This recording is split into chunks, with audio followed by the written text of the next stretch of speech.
kind of enforceable justice, this sense of rebelling against the authoritarian or tyrannical powers, because in the beginning of Aradia, you have this sense of the reason. So Aradia, so you have the book Aradia, which is named after the character Aradia, who is the daughter of Diana. And Diana basically instructs Aradia to be this savior of man, of people who are the downtrodden, people who Right. have been basically the lower levels of society, people who are slaves, people who are really in horrible situations, abusive situations.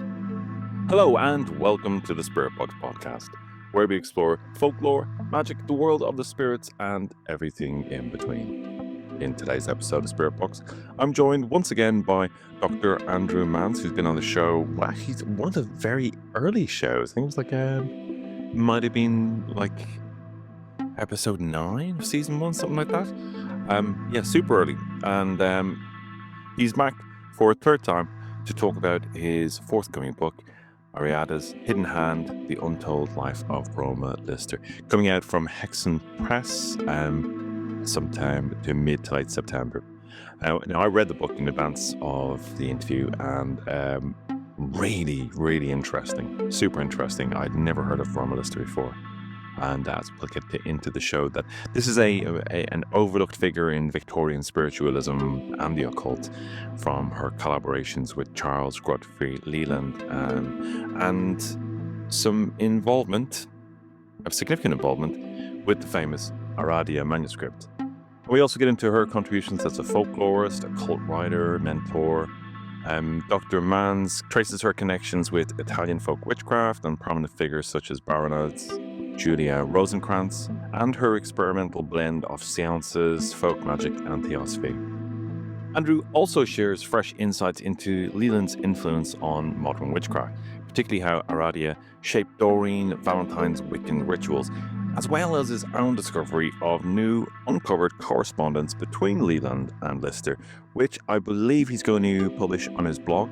And I've left some links to that in the show notes below, including some articles that he's already written about Lister. And you can find all those in the show notes below. And The Thinker's Garden is a fabulous blog. It has been for over a decade. So do check that out. The back catalogue there is significant. Anyway, this is a show rich with hidden histories of folklore, witchcraft, and Victorian spiritualism. And I guess more importantly, it's shining new light on a woman whose legacy has long been obscured. Again, just a reminder, the book is coming out mid to late September. I think it's going to be on the later side. Really, really good read and very enjoyable. Okay, I'm going to leave it there. Let's get on with the show.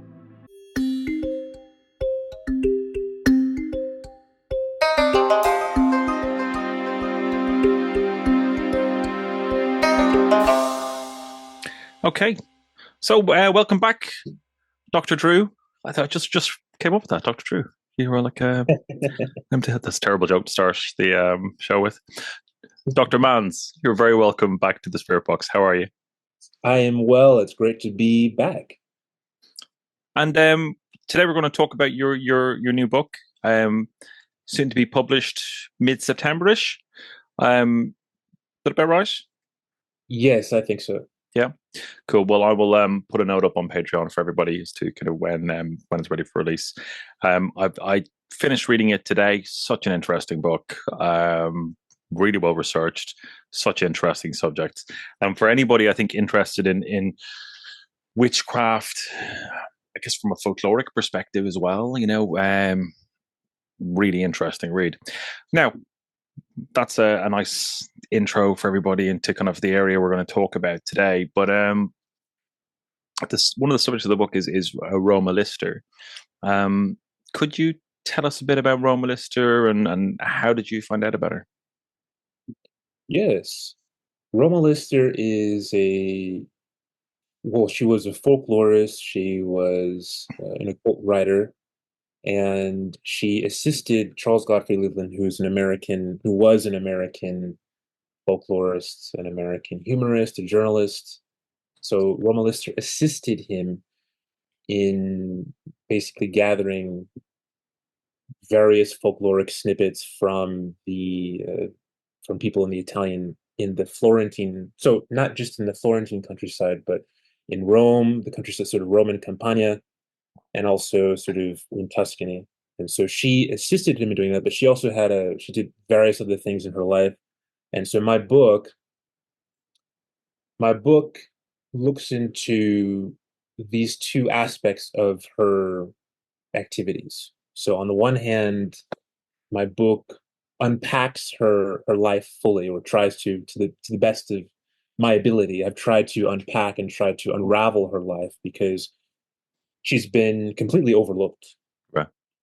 She brought out two memoirs in 1926 and 1927, memoirs which are now quite rare, even though I bought them for 45 euros a few years ago. But now, if you look online, it's literally, and I'm dead serious, 500 euros, around Wow. 500 euros to buy these memoirs. So I was quite fortunate in purchasing them years ago.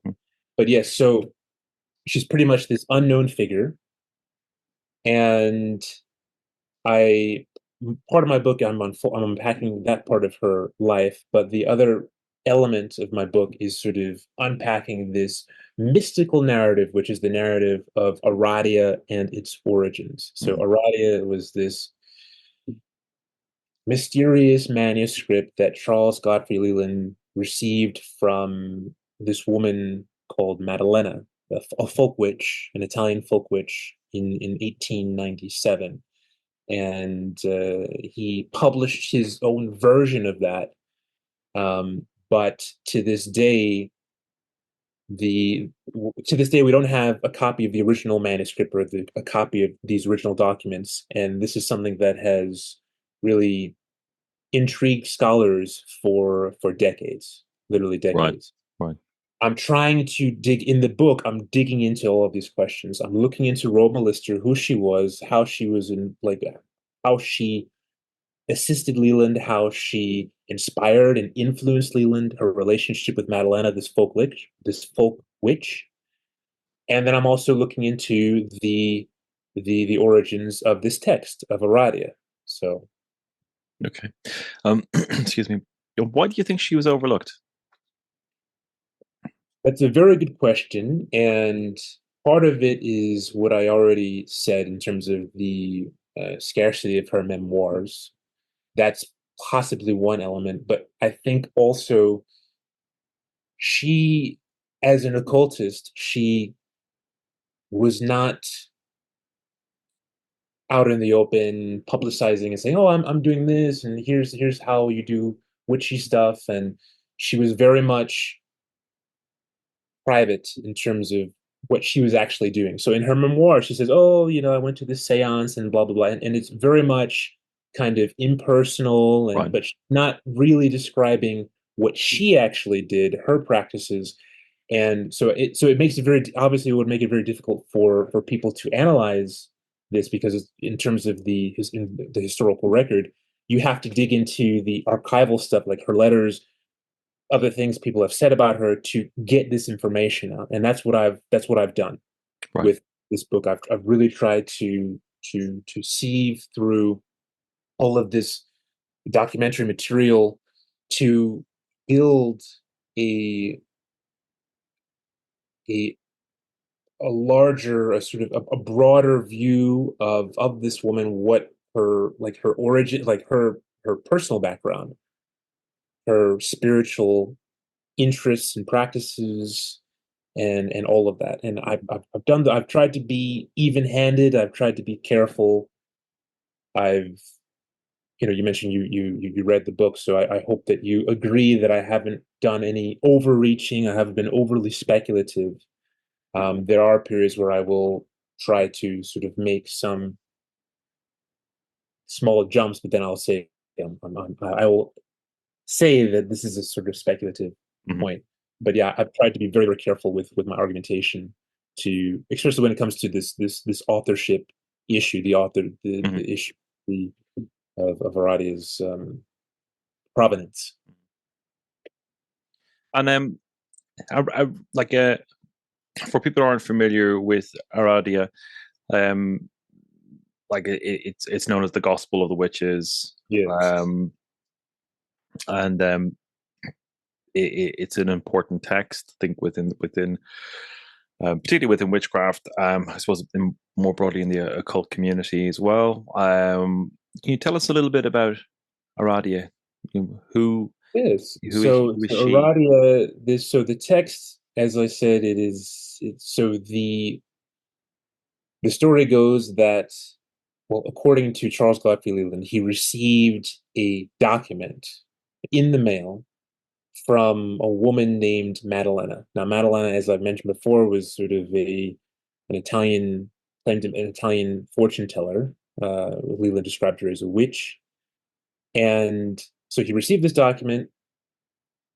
But I should also be very clear before I go into this. I should be clear as well, just to clarify this for the audience. So Leland always described the Aradia, so the document itself, as being part of the entire scripture of witchcraft. Okay. So the published Aradia, which Leland, which is basically derived from the source material that parts of which are derived from source material that Leland received from Maddalena, it's a composite document. So parts of it are coming from Maddalena, parts of it are coming from various other sources that Leland even republished in earlier books. Right. And so, but then there are other elements which, and this is why, and this is what makes it very interesting, is that we haven't found, and I actually mentioned this in the book in terms of, I propose another theory in terms of where the actual manuscript may be, but we haven't found the actual document that Leland was using. Okay. There is a professor, Robert Matheson, if I'm pronouncing his name correctly, in the 90s. He went to the Historical Society of Pennsylvania, which is where you have a lot of these original manuscripts and writings of Leland. And he kind of went through and he found some kind of working document that Leland, not the exact, not the manuscript itself, but a document which shows that Leland was sort of frivolously, like very quite in a detailed way, editing this Italian work and kind of like adding his own ideas and bringing in other bits and pieces. Okay. So just to be clear again, it's the published Aradia. When you type Aradia online and you find it's a composite document, it's not the way that what we see online or what we see in if you buy the Aradia book. It is a document that is sourced from various, it's like different materials. And one of the things that I argue in my book is that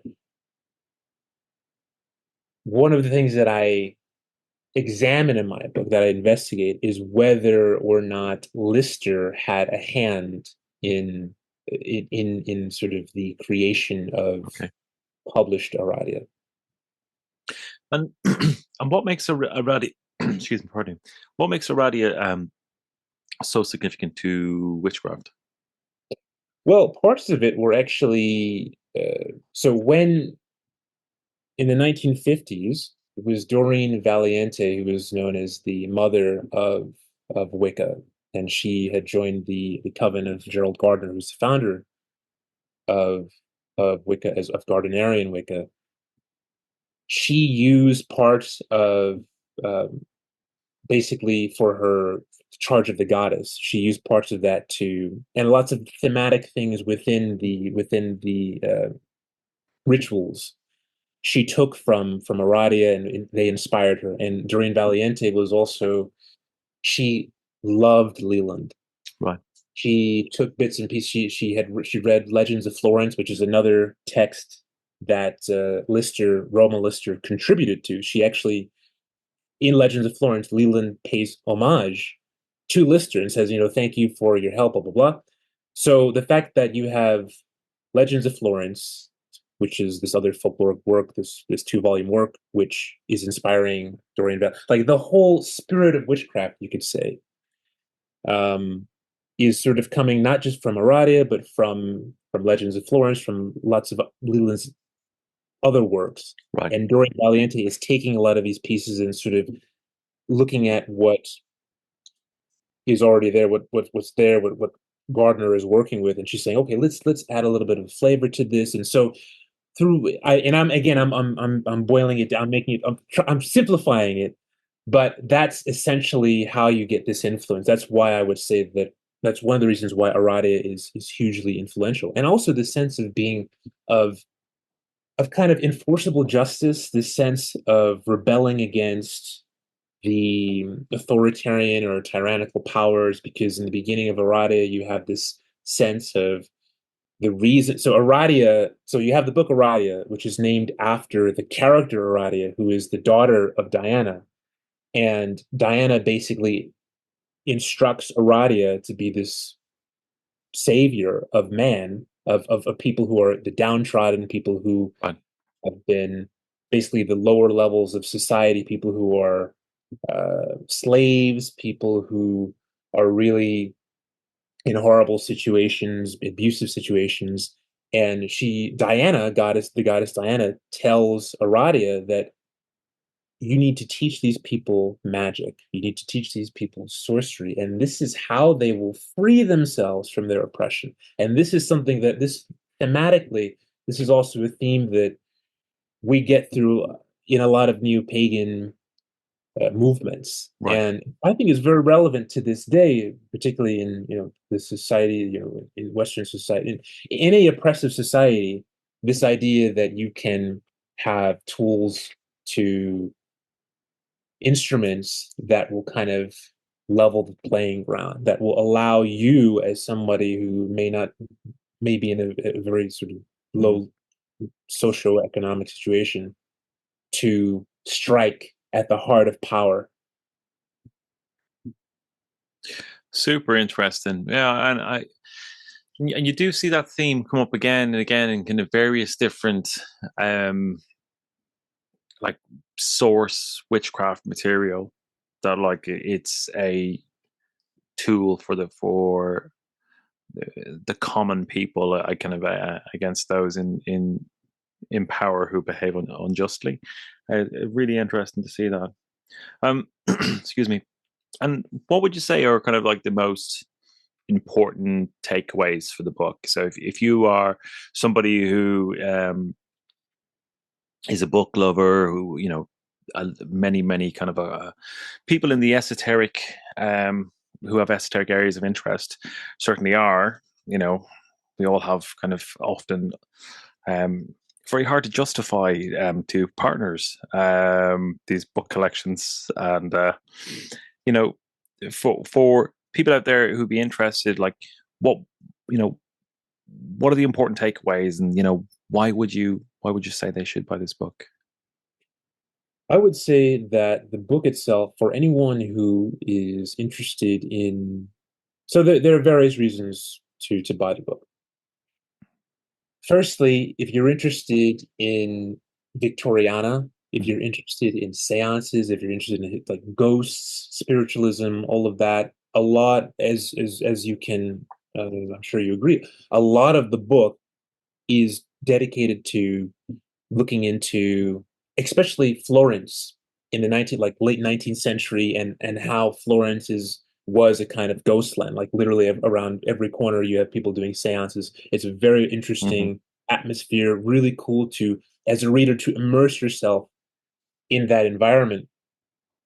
And then I would say for those who are magical practitioners, who may be Wiccans, who are involved in neo-paganism, there's also a value in terms of understanding, in a way, expanding your understanding of the roots of the modern witchcraft revival, because this is something that you've done. There's been a lot of scholarship on the modern witchcraft and on new paganism, but this is, as I've this is a new, the way that I'm looking at it, in a way, it's a new narrative. I'm proposing Yeah. another kind of like an alternative Mm. narrative And I'm not saying that people need to agree with it. I'm not saying that people that I've discovered this is what happened. This is the origins of variety. This is who wrote it.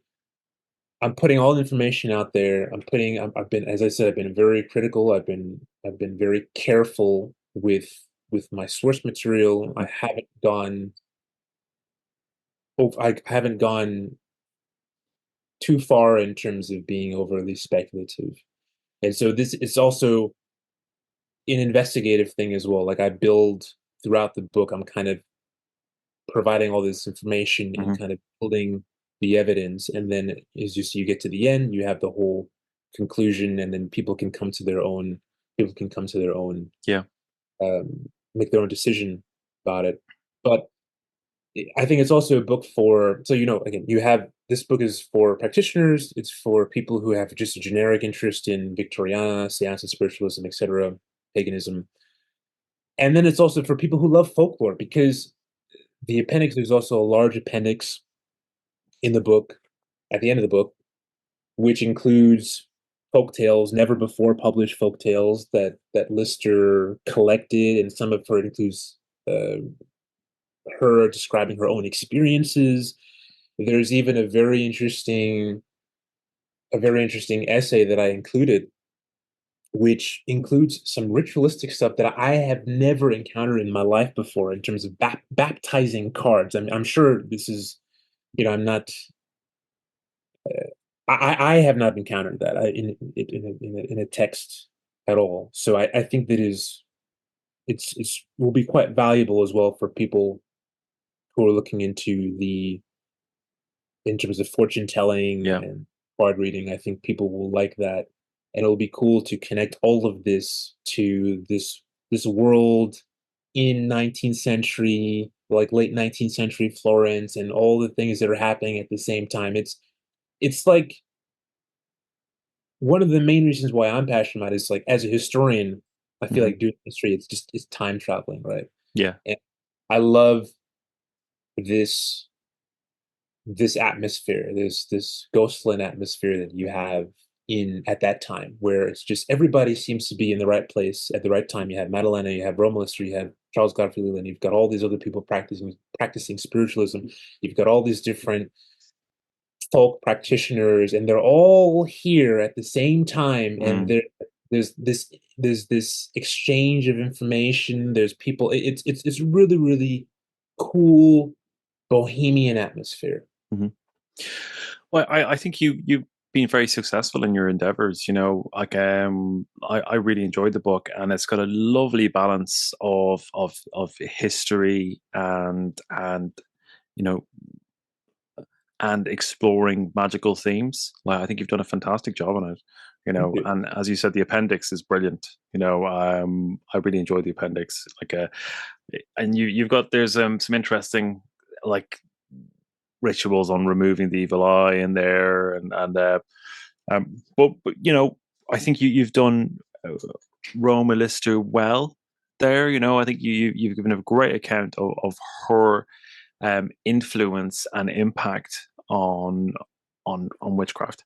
As one of the focal points of one of the source focal points of this important material, and what an interesting character. Her and is it Magdalena? Pronounced that correctly? Um, Madalena, yes. Magdalena, yeah. Like so interesting, and there's accounts of their automatic writing and kind of coming up with stuff around Atlantis, all this kind of stuff. I mean, it's really like it kept me hooked. Like it was just like such a wider area of themes that these fantastic women were exploring. I think you captured that really well. It's a super interesting book.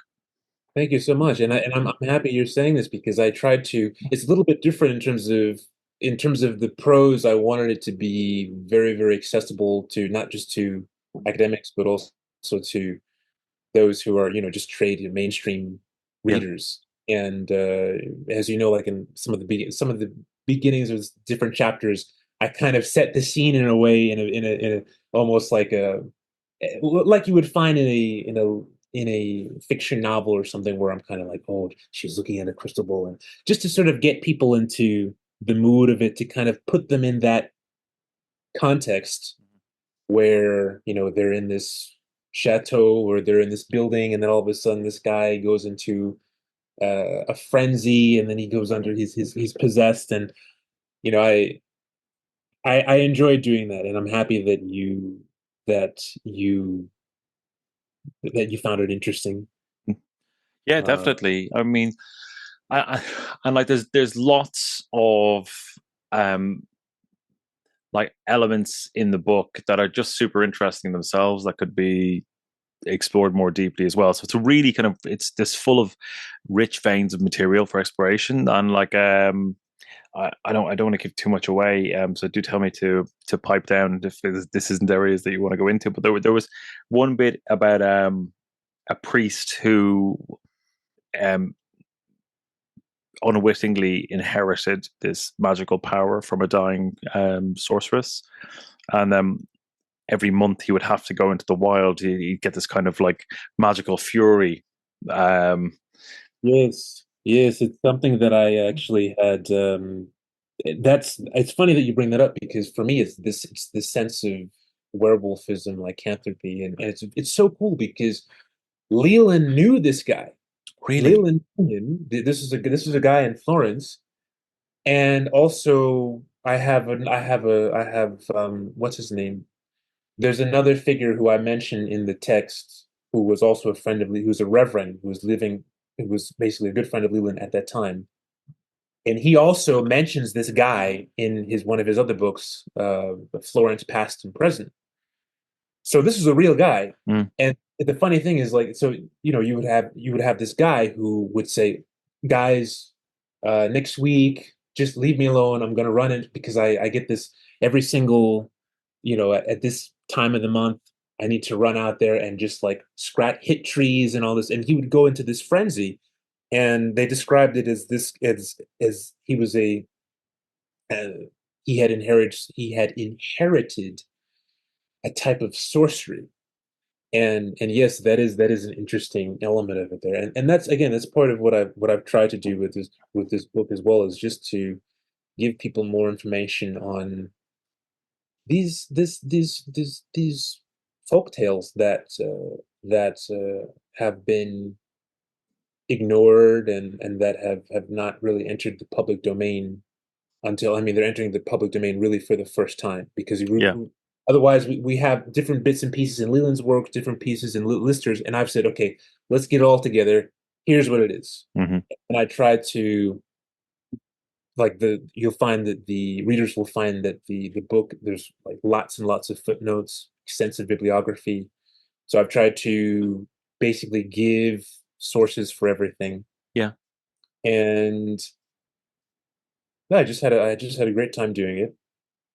And I think that the only thing that I would say is that, with regard to Lister, a lot of it is, I mean, there's this whole story of Aradia, the story of Leland. It's, in a way, it's also a modern myth, because this is 19th century. This is 19th century, 1899, and there's all these mysterious things happening.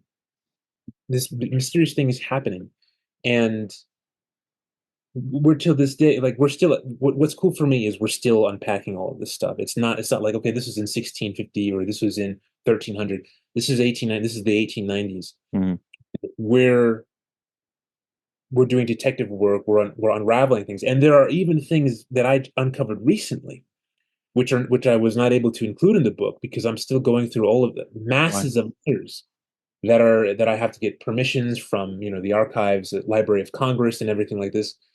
And it really just, you get all of this really detailed information about what was going on at that time, and the personalities of these figures, and I think that is really cool. And for those who who really, who are passionate about Aradia, who are passionate about just sort of, even feminism at that time, I think they're really going to enjoy this book. hmm and taking a like a slight sidestep Um, for as long as I've known you, and like when we've been kind of like in correspondence on and off for almost 10 years, um, Charles Leland has been a real focal point for you. You know, what's um, what's the attraction? Another good question. I think he's just, I like his bohemianism. I like the fact Right, that he did so many different things in his life. He died in his late 70s in Florence, but he was never afraid to just go against the grain. He's born in Philadelphia, and I think around 1824, and then he goes on to lead his life. Like he's trained as a lawyer. Obviously, he doesn't want to become a lawyer, so he goes on this life. He chooses a life of adventure. He becomes a journalist. He ends up working for he ends up editing like the Continental Monthly, which is a pro-union newspaper, and then he's basically acting as a propagandist on behalf of the Union cause during the Civil War. right, So he is sort of like very anti-slavery, very much, yeah, and it's really, really cool. So he goes from there, then he's fighting revolutions in France, and then he's just doing all these different things. And I think as a character, as a person, the humanity displayed in him has always attracted me, like the diversity of humanity expressed within this figure, and the fact that he didn't have any kids or anything, but he's constantly bringing people around and sort of inspiring them and mentoring them. Like you had Roma Lister, who was decades younger than him, and also these other figures. He was friends with Oscar. He encouraged Oscar Wilde.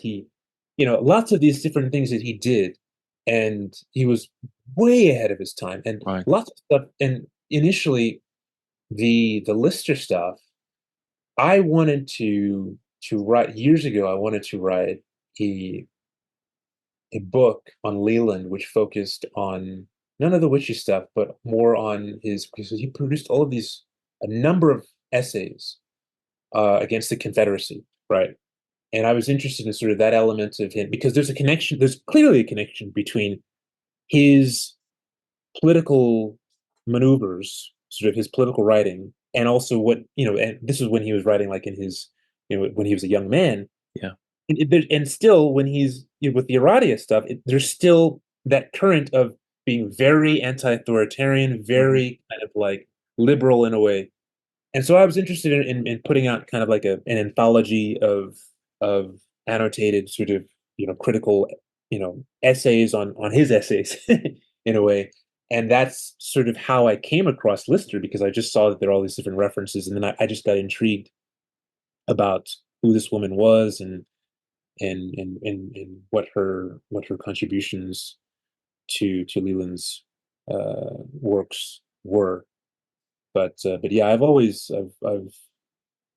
been a fan for many years now. I've always been a fan of Leland, and that's not to say that I agree with everything that he said. Hmm. Certainly, there's lots of different things that he was just wildly inaccurate, or if you look into the different terms that he's using.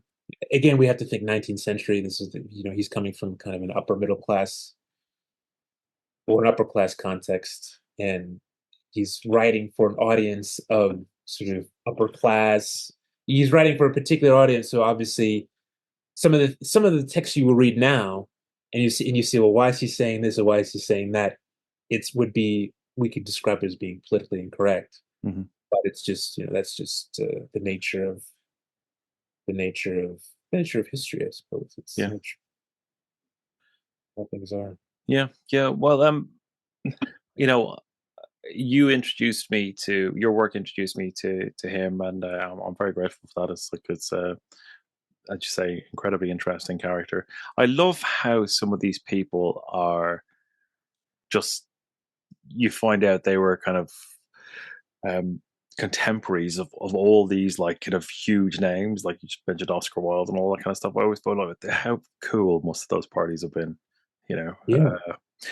Um, so circling back to Roma, what kind of magical or occult practices do you think she practiced?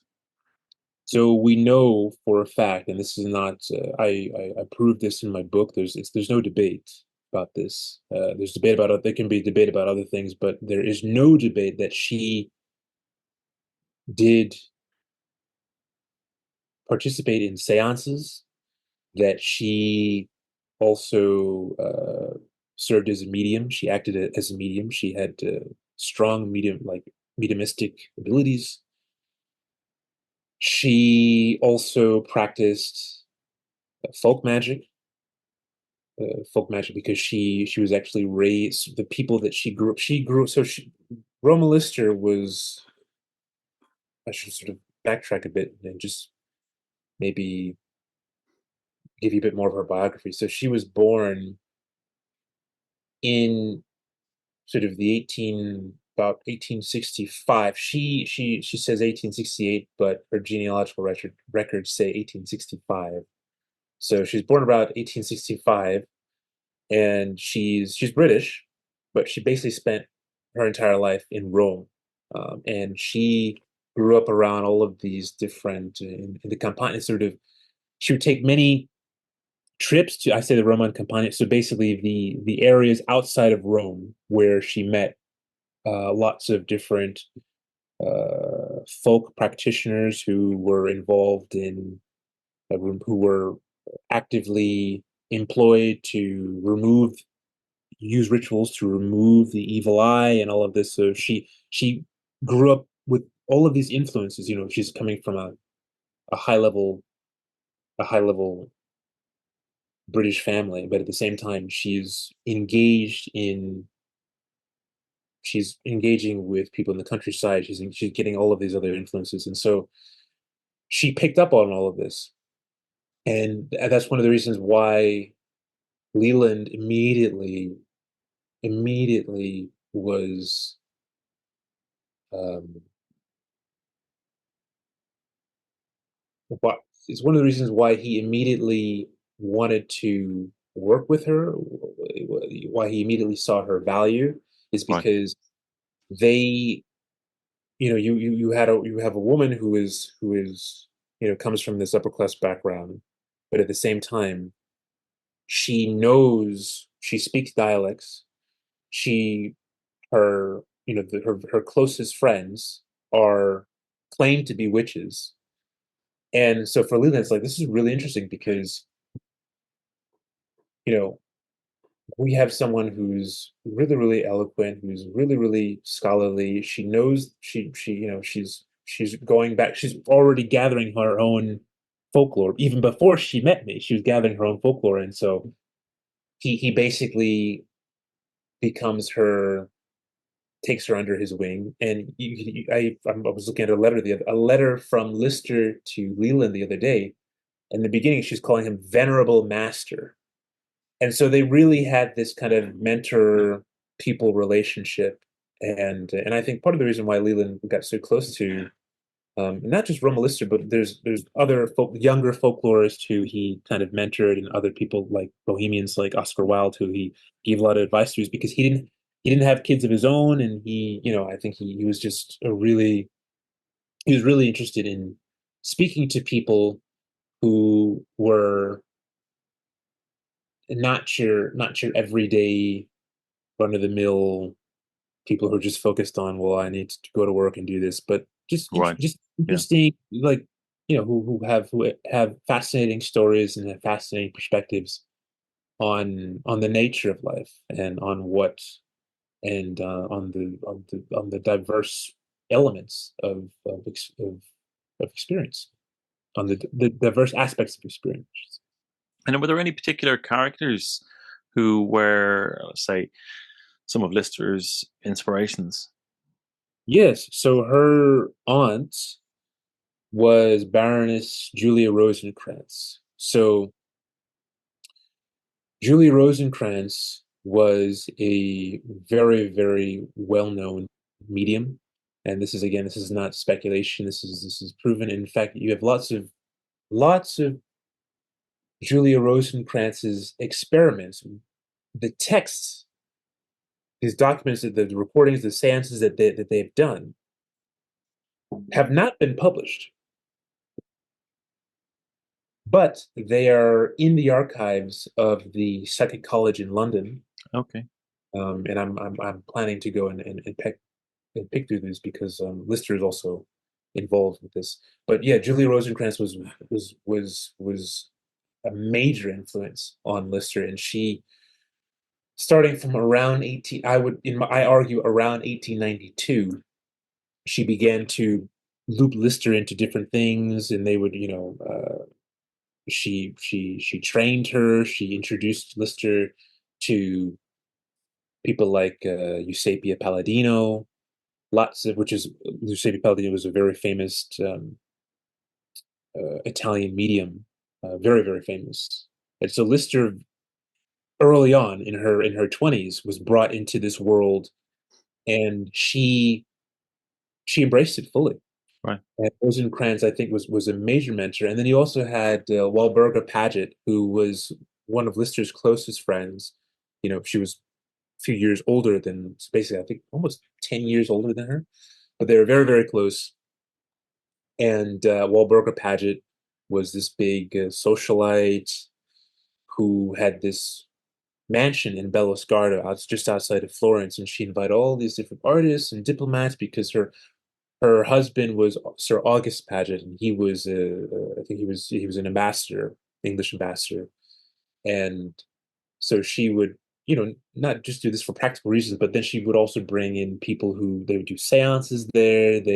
She was a passionate theosophist, and she was also interested in animal rights. So these two women were very, very influential on Lister's life. And I would say as well, like Lister's mother, who we don't hear a lot about, but you find her name like going to like the Oriental Congress, going to these different scholarly things. You find Miss Lister, which is Roma, and then you find Mrs. Lister, which is Nancy, which was her her mother.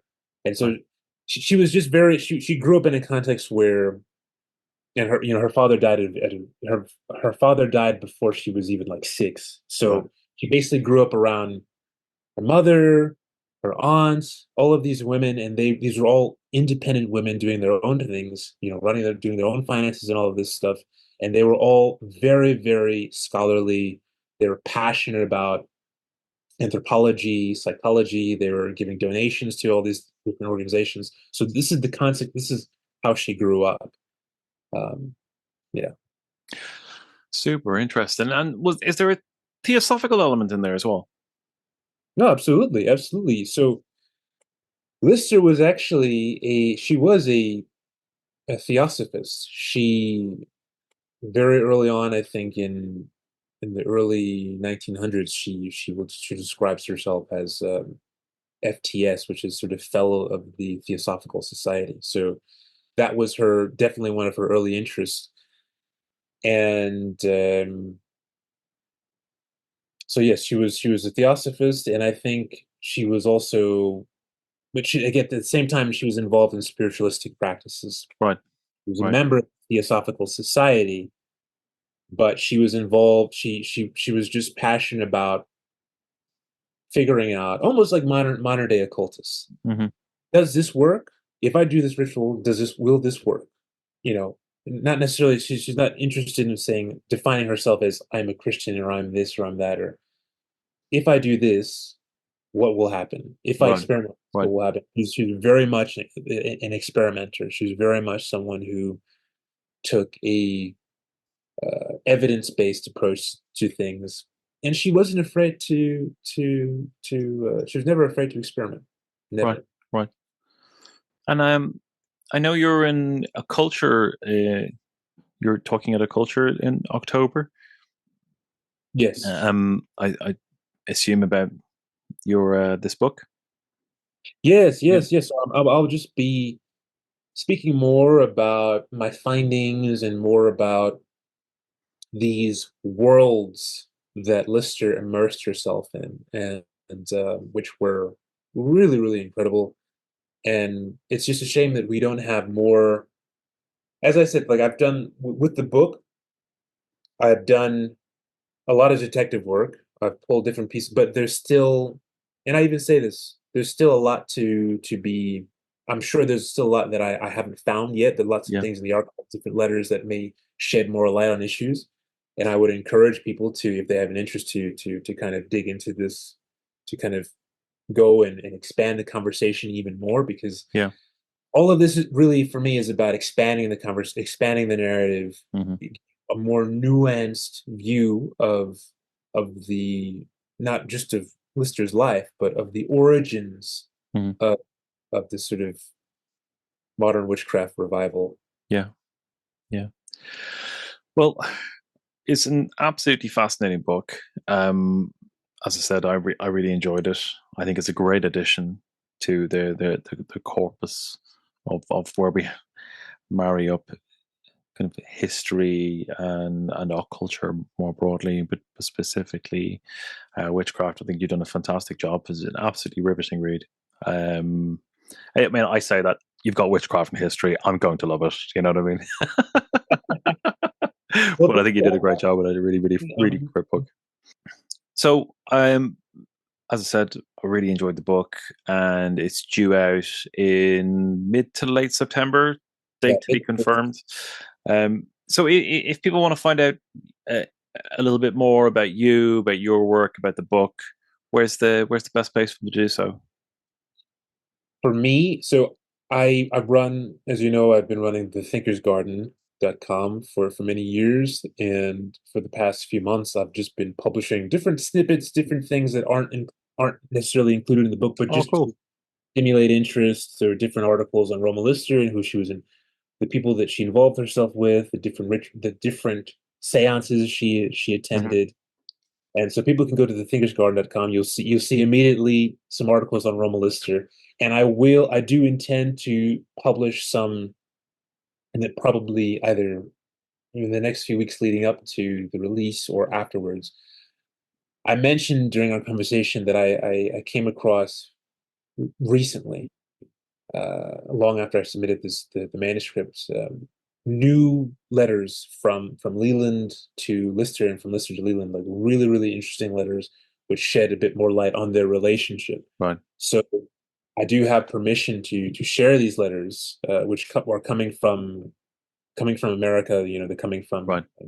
several sources. So I will. My intent is to republish them, and to, because they're sort of handwritten, and with my generation, the cursive is very difficult to decipher. So Yeah. I've been Yeah. Yeah. quite a bit of time, like literally, okay, because Leland's handwriting is even in cursive, it's horrendous. Lister's is Leland. So I'm taking a lot of it. It's been taking me a while to really transcribe these letters, but I'd like to republish them on the Thinker's Garden, and so I think Yeah. people will like to see them, sort of have them alongside the book. I think it'll be Hmm. pretty cool. Yeah. I feel your pain. I researched a lot of like handwritten Irish folklore from the Irish schools collection from the 1930s, and Yeah, like it's cursive in Irish and with Gaelic letters. They got like the D is shaped differently. This kind of stuff. I just look into it and like, what the what? Like, yeah, it, it, yeah, such a nightmare. it, Well, yeah. as I said, I really enjoyed it. It's Hexen Press. That's correct. It's Hexen. I think it's Hexen.fr. Hexen.fr. Okay. If people want to find out a bit more about these, obviously it'll be available on Hexen. It maybe also be available on Amazon. I'm Mm. not sure, but definitely from Hexen, it will be available. They're a great publisher. They've got a fantastic, you're in great company there. They have a fantastic Yeah, catalog of authors, really good stuff. yeah, they're really cool. They're really Cool. cool. Well, I look forward to meeting you in person in Berlin later in the year. Absolutely. Yeah, looking forward to it. Wonderful. Well, thank you again. It's been great to catch up, and thank you for telling us about your fantastic book. Super interesting, and I look forward to picking up a copy. Thank you. Thank you. Brilliant. Cool. We'll leave it there.